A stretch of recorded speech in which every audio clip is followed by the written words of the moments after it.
Karena pas cerita sebelumnya, gue tuh ngomong punya pengalaman yang sama seperti si Raka ini ya. Jadi pada video kali ini gue pengen ceritain kepada kalian semua cerita gue yang memang hampir mirip lah sama si ceritanya Raka ini. Ceritanya tentang main jelangkung juga guys ya. Jadi kalian simak aja video ini sampai habis, dan gue nggak mau kebanyakan spoiler di depannya biar kalian bisa nontonnya tuh lebih enak gitu ya. Bisa dengernya tuh lebih enak karena belum dapat spoiler gitu ya. Buat kalian yang belum nonton video gue sebelumnya tentang si Raka ini, kalian bisa tonton aja video gue sebelumnya, itu gue taruh di deskripsi atau gue taruh di sini ya, nanti kalau gue nggak lupa. Oke, langsung saja kita ke ceritanya guys. Jadi gini guys, waktu itu gue masih SMK kelas 2. Nah, gue SMK ya di situ ya. Kejadiannya di hari Sabtu malam sekitar jam 8:20. Nah, gue inget di situ memang jamnya inget gue. Waktu itu gue lagi nongkrong di rumahnya temen gue ya di saat itu. Ya gue samarin lah namanya. Namanya gue samarin jadi si Yoga aja buat menjaga privasinya si temen gue ini. Nah, rumah si Yoga ini lokasinya agak masuk ke dalam gang ya. Agak masuk ke dalam gang kecil gitu ya. Lumayan jauh banget dari jalan raya karena gangnya tuh masuk dulu pelosok dalam gitu ya. Jadi suasananya lumayan sepi guys. Gak kayak di depan jalan persis, enggak. Agak masuk ke dalam gang. Nah, rumahnya juga termasuk rumah yang udah desainnya tuh cukup lama ya. Udah rumah-rumah lama lah gitu. Yang memang rumah ini kayak rumah keturunan gitu. Dari kakek nenek terus ke ibu bapaknya si Yoga ini turun temurun gitu. Yang bikin gue masih ingat sampai sekarang itu adalah suasana ruang tengah rumahnya, teman-teman. Di sana masih ada lemari kayu besar yang udah lumayan tua. Jadi lemari kayu yang kacanya itu gede banget itu ya, kacanya agak oval gitu ya, gede itu ada di ruang tengahnya dia. Dan ada jam dinding yang bunyinya lumayan keras kalau di malam hari. Sama jendela kayu yang modelnya udah lama ya. Kalau dibuka tuh bunyinya ngek gitu. Kayak gitulah gambarannya. Nah, yang ikut nongkrong malam itu ada 5 orang, gua, Yoga, Kevin, Farhan, sama si Dito. Nah, nama-nama ini udah gua samarkan supaya menjaga privasi teman-teman gua ini berempat ya. Awalnya, gua sama teman gua itu cuma nongkrong santuy ya sambil main game Mobile Legends ya. Langsung aja gua sebut gamenya walaupun gak built-in di sini.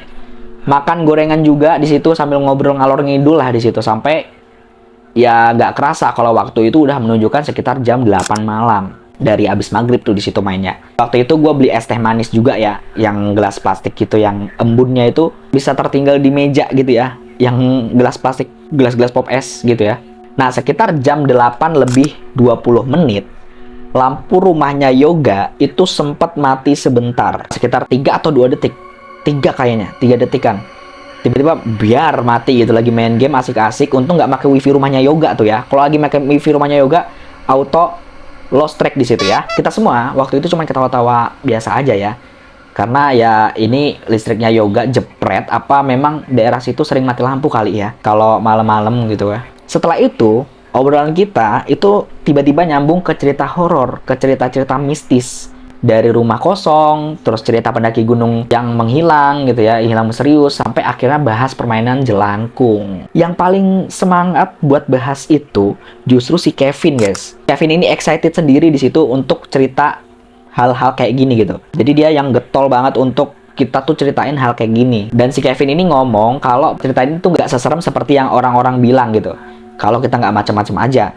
Dan jujur, namanya anak SMK ya guys ya, namanya anak SMK masih muda, jiwa mudanya beronta-ronta untuk ingin tahu hal-hal yang baru, sampai akhirnya si Yoga ini bilang kalau kakaknya dulu pernah bikin boneka jelangkung lah di situ.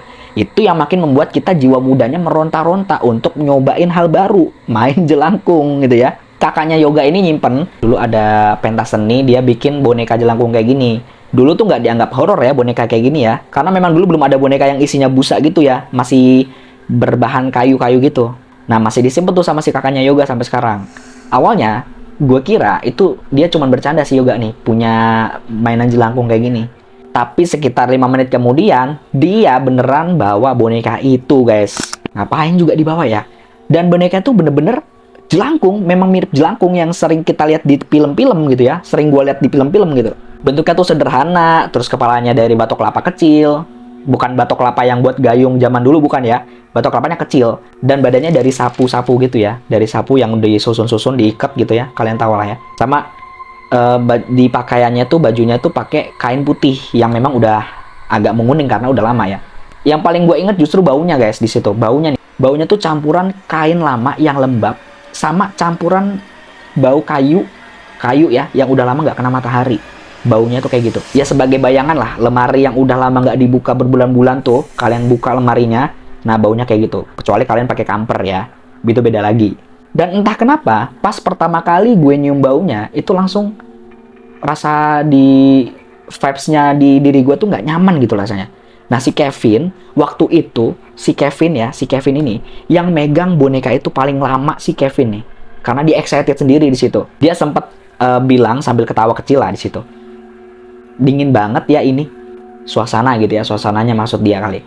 Nah padahal di saat itu cuacanya lumayan panas ya, karena kan dari jam 4 sore tuh panas banget dan jam 8 ini masih ada sisa-sisa panas guys ya. Kita akhirnya duduk melingkar lah di situ di ruang tengah rumah yoga sekitar jam 20:42 kalau nggak salah ya. Yang bikin gue masih merinding kalau inget malam itu adalah suasananya teman-teman. Jadi jam dinding tua di rumah yoga itu bunyinya lumayan keras guys. Tok tik tok gitu ya. Jadi suara jam yang udah tua lama, jam kayu yang masih bunyi tiktok tiktok tiktok tiktok gitu ya. Dan yang aneh, biasanya kalau malam minggu di area sekitar rumahnya si yoga ini lumayan rame teman-teman. Kalau malam minggu ada motor mondar-mandir lewat dan ada suara TV tetangga yang lagi nonton bola, nonton dangdut, kedengeran nyampe CRT, itu masih kedengeran biasanya kalau jam 8 apalagi hari Minggu. Tapi malam itu sepi banget guys. Bahkan di situ gue baru sadar sekitar 10 menit kemudian nggak ada satupun suara jangkrik dari luar rumah si yoga ini guys. Awalnya nggak terjadi apa-apa, tapi ada satu hal kecil yang bikin gue mulai ngerasa aneh gitu. Kevin yang biasanya paling berisik di situ, paling yeping banget gitu di situ Kevin. Tiba-tiba jadi pendiam, secara tiba-tiba jadi introvert di situ.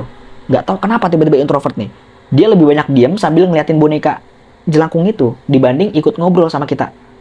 Dibanding fokus ngobrol.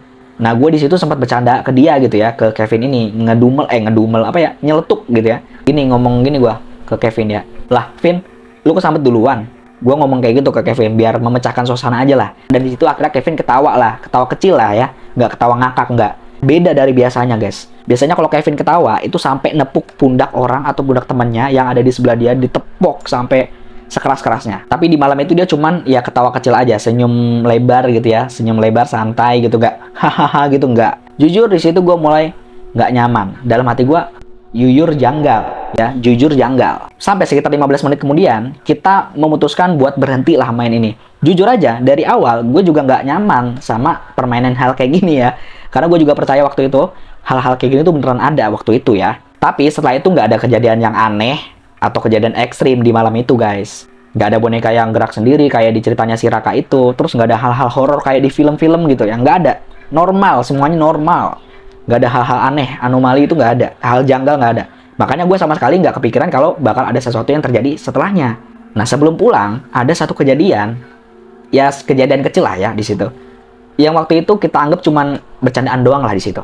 Sendal sebelah kanan milik Kevin itu ngilang tiba-tiba guys. Gone, tiba-tiba ngilang. Padahal sendal kita itu semuanya ditaruh di depan pintu rumah yoga. Dan pintu rumah yoga itu, pintu masuk dengan pintu keluar, dengan pintu yang sama. Satu arah doang, satu pintu doang di rumah yoga. Nggak ada pintu lain, nggak ada akses lain gitu ya. Dan di situ kita nggak ada yang keluar dari kita berlima ini, nggak ada yang keluar pintu guys di saat itu. Keluar pintu rumah tuh nggak ada. Kita berlima tuh nyari sekitar 15 menitan lah sampai ke teras rumahnya si yoga. Bahkan si Farhan sempet nuduh Dito ya, nyembunyiin sendal Kevin ya buat bercandaan aja lah ya. Fitnah-fitnah kecil lah buat temen gitu lah ya. Tapi anehnya sendal itu nggak ketemu guys, karena udah nyari sampai manapun nggak ketemu. Sampai akhirnya si yoga sendirilah yang nemuin sendal Kevin itu di bawah meja ruang tengahnya, dalam posisi sendalnya tuh terbalik.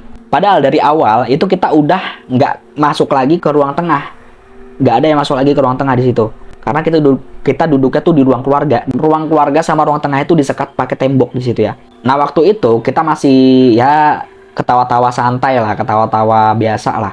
Bahkan si Kevin ini sempat bilang mungkin tadi dia lupa naruh sendalnya. Nggak tahu juga nih Kevin lupa naruh sendal apa lupa sendalnya dicopot gitu. Masa bisa tiba-tiba pindah ke bawah meja gitu ya. Ya udah di situ kita nggak terlalu mikirin hal-hal kayak gitu ya, sepele lah gitu. Nah, sekitar jam 10 malam itu gue pulang ke rumah dan semuanya berjalan normal seperti biasa. Besoknya gue masih sempat main nih sama si yang namanya Kevin ini, temen gue. Di situ gue masih sempat main sama si Kevin sampai sekitar jam 11 malam. Dia juga seperti biasa guys, ketawa-tawa, terus ngejok garing, terus teriak-teriak di Discord, ya bercanda-bercanda anak-anak muda lah ya. Tapi semuanya mulai berubah sekitar 2 hari setelah kejadian kita bermain jelangkung itu ya. Si Kevin tiba-tiba nggak masuk sekolah tuh di situ. Awalnya gue mikir dia cuma sakit biasa lah di situ, cuman ya pilek, batuk atau pusing kali ya. Ya gue cuman berpikir kayak gitu karena kan dia orangnya suka bergadang ya. Bahkan lebih getol dia begadangnya daripada gue gitu. Tapi keesokan harinya dia tetap nggak masuk guys. Sampai hari ketiga dia juga masih nggak masuk ke sekolah guys. Di situ gue sempat ngecek dia sekitar jam 9 pagi. Dan cuman centang 1 sampai malam hari. Barulah sekitar jam 11 malam chat gua dibales sama si Kevin. Kevin ngomong gini, gue nggak bisa tidur nyenyak. Awalnya gue kira dia tuh cuman insomnia aja. Insomnia biasa lah, kayak susah tidur lah gitu ya. Sampai akhirnya gue tanyalah ke dia, kenapa? Kok nggak bisa tidur? Dia cuman jawabnya singkat banget guys di situ ya. Kayak ada yang manggil nama gua pelan-pelan tuh setiap malam. Udah, kayak gitu aja jawaban dia. Jujur ya, waktu itu gua malah ketawa lagi di situ ya. Gua ketawa di situ guys, senyum-senyum gua di situ. Karena gua ngiranya dia lagi bercanda guys di situ ya. Dan gue jawab di situ, alah Kevin, lu kebanyakan nonton horor lu. Gua ngomong kayak gitu ya di situ ya. Tapi dia malah ngirim voice note sekitar 15 detik voice note-nya. Dan gua masih inget banget suara voice note dari si Kevin itu. Suaranya pelan dan kedengeran kayak orang lagi bener-bener capek gitu. Orang-orang yang udah lemes lah, capek gitu. Dia bilang gini, Dan, gue serius nih, kalau kamar gue mulai gelap, itu kayak ada yang manggil nama gue pelan-pelan. Kev, gitu. Pelan banget suaranya. Kata dia gitu, kata si Kevin. Kalau teman-temannya Kevin kan manggilnya nggak make Kev ya. Manggil si Kevin tuh Vin gitu ya. Nggak make Kev gitu, nggak pakai nama depannya, tapi Vin gitu ya. Yang bikin gue mulai merinding adalah kalimat dia selanjutnya guys. Kalau dia ngomong, kalau lampu kamar gue nyala, nggak pernah ada apa-apa. Tapi kalau mulai gelap baru kedengeran. Nah di situ gue masih berusaha berpikir positif waktu itu guys. Gue mikir mungkin dia cuman kecapean atau lagi banyak pikiran. Jadi psikologi dia ya berantakan lah di situ. Tapi gangguan yang dialamin si Kevin itu makin lama makin aneh dari hari ke hari guys. Kevin cerita kalau dia tuh selalu kebangun sekitar jam 4 pagi. Bukan kebangun gara-gara kencing, kebelet kencing gitu, enggak. Tapi karena ada yang manggil dia itu. Dan jamnya itu selalu sama persis guys. Kadang jam 3.27, kadang jam 3.34, dan pernah juga jam 3.41 lah kalau nggak salah. Yang aneh, dia nggak pernah pasang alarm sama sekali di situ teman-teman. Dan dia juga mulai tidur pakai lampu kamar mandi yang sengaja nggak dia matiin. Karena takut kalau kamarnya terlalu gelap. Jadi di situ dia fobia sama kegelapan tuh. Gara-gara hal itu ya. Nah di situ ada satu detail kecil yang menurut gue serem banget guys. Jadi si Kevin ini punya kebiasaan sebelum tidur tuh selalu naruh gelas air minumnya di meja belajar. Yang posisinya itu ada di samping kasur Kevin. Nah sekitar ada kelima lah ya. Dia bangun tidur dan sadar kalau gelas air minumnya tuh pindah ke atas meja televisi yang jaraknya sekitar 2 meter lah dari tempat tidurnya. Ini yuyur janggal ini di sini. Awalnya dia mikir tuh mungkin dia sendiri yang mindahin gitu kan. Dan lupa, ya namanya cowok gitu ya, penyakitnya tuh lupa. Awal naruh barang di sini, tiba-tiba pindah, itu gara-gara lupa. Awalnya kayak gitu mikirnya. Tapi anehnya, air di dalam gelas tersebut masih penuh dan posisinya persis berada di tengah meja televisi. Seakan-akan sengaja ditaruh dengan rapi gitu, dengan terstruktur, rapi. Dan yang lebih aneh lagi, lebih yuyur janggal lagi, pintu kamarnya yang selalu dia kunci sebelum tidur, kadang udah dalam keadaan sedikit terbuka waktu dia bangun pagi guys. Bukan terbuka lebar ya, tapi terbukanya kecil aja gitu ya, kelihatan sinar dari luar lah gitu. Ya sekitar 1-2 jari lah gitu ya. Karena dia sendiri nggak bisa memastikan apa yang terjadi sebenarnya. Jadi dia ya diem aja gitu ya. Gangguan yang paling sering dia alamin justru bau bunga melati guys. Sekitar jam 3 pagi, dia sering mencium bau bunga melati yang cukup pekat dari dalam kamarnya. Padahal rumahnya sama sekali nggak punya tanaman melati. Bahkan juga ibunya Kevin itu sempat bilang kalau beliau nggak sama sekali mencium bau apapun di saat itu. Jadi ibaratnya kayak ya Kevin aja yang bisa mencium bau tersebut, guys.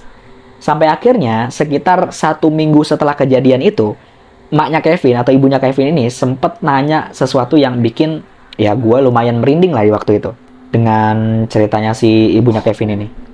Ibunya tuh bilang, semalam kamu ngobrol sama siapa?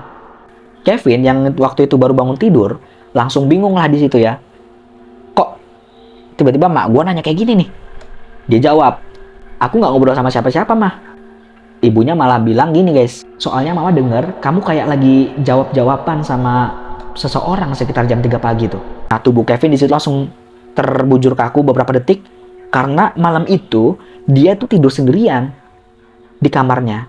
Bahkan ayahnya lagi dinas ke luar kota dan adiknya itu lagi tidur di kamar yang berbeda. Jadi itu sama si Kevin adiknya tuh nggak tidur barengan guys, berbeda kamarnya. Adalah satu hal kecil yang sampai sekarang gue masih inget nih. Dia bilang selama hampir 2 minggu, dia selalu ngerasa kalau ada satu orang lagi di dalam kamarnya selain dia. Bahkan, bukan melihat sosok ya, bukan melihat sosok. Bukan mendengar suara langkah kaki juga kayak di cerita sebelumnya, si Raka, bukan. Tapi cuman sebuah perasaan yang sulit dijelaskan sama si Kevin. Kayak kalau dia lagi main HP sebelum tidur, rasanya tuh ada yang sedang memperhatikan dari sudut kamar gitu guys. Kalau kita lagi main HP ya, lagi main HP gitu, lagi main HP gini, kalau ada orang di sudut kamar, di sudut mata kita sini kan kelihatan gitu ya. Kelihatan gitu. Kalau di buntut mata kita sini nih kelihatan kalau ada orang ya. Dia kayak ngerasa gitu setiap malam tuh, setiap lagi main game. Kalau dia pindah posisi tidur, rasanya juga kayak ada yang ngikutin. Dan anehnya, perasaan itu selalu hilang ketika dia keluar dari kamar itu, kamar dia itu. Jadi, cuma muncul kalau dia sendirian di dalam kamar aja. Jadi seakan-akan munculnya tuh kayak pas dia lagi ada di kamar aja sendirian gitu, sendirian ya. Kalau ada adiknya masuk, misalnya emaknya masuk, aman-aman aja gitu. Kayak vibes-nya tuh aman. Nah, gangguan tersebut berlangsung hampir 2 minggu penuh. Sampai akhirnya kita berlima pun memutuskan untuk berkumpul lagi dan meminta maaf atas apa yang sudah kita lakukan malam itu ke boneka jelangkungnya. Dan ada satu kalimat dari Kevin yang sampai sekarang masih gue inget. Jadi teman-teman, Kevin bilang gini, jadi teman-teman, yang bikin gue takut bukan karena gue ngeliat apa-apa, tapi rasanya kayak gue nggak pernah sendirian selama 2 minggu di kamar tuh. Padahal nggak ada siapa-siapa di kamar. Jujur guys, sampai sekarang gue juga nggak tahu nih, apakah semua itu cuma sugesti, cuma psikologi si Kevin yang terganggu aja, karena dia begadang, sering begadang gitu ya, atau memang ada sesuatu yang sempat ikut di malam itu, semenjak pulang dari rumah yoga. Yang jelas, dari kita berlima, cuman Kevin yang paling lama memegang boneka jelangkung tersebut. Dan cuman dia satu-satunya yang mengalami gangguan selama hampir 2 minggu penuh. Sejak malam itu, gue jadi nggak pernah lagi mau menganggap permainan ini seperti cuman sekedar iseng atau bahkan bercandaan, guys. Karena kadang yang paling serem bukanlah apa yang kita lihat, tapi gangguan-gangguan yang nggak kita lihat ini yang bikin serem. Jujur gue kalau ngeliat hantu malah excited, guys. Kalau diganggu gitu, justru gue malah aneh, malah janggal. Menurut gue gitu ya, menurut perspektif gue gitu. Kalau ngeliat hantunya langsung gue excited. Karena wow, jadi ada selama ini hantu. Tapi kalau barang-barang jatuh atau diganggu atau ada sekelibat lewat gitu, itu justru bikin gue makin dalam hati tuh jujur janggal gitulah ya. Nah, menurut kalian gimana guys? Apakah kalian juga mengalami hal yang sama seperti Kevin? Atau kalian pernah main jelangkung seperti kita juga, seperti saya dan teman-teman saya? Dan setelah itu mengalami kejadian atau tidak gitu ya? Kalian bisa coba ceritain di kolom komentar guys. Dan kalau kalian punya pengalaman horor yang ingin diceritakan, kalian bisa kirim langsung aja emailnya ke email aku yang ada di deskripsi video ini ya. Sampai jumpa, dibacain email aku selanjutnya guys. Assalamualaikum warahmatullahi wabarakatuh.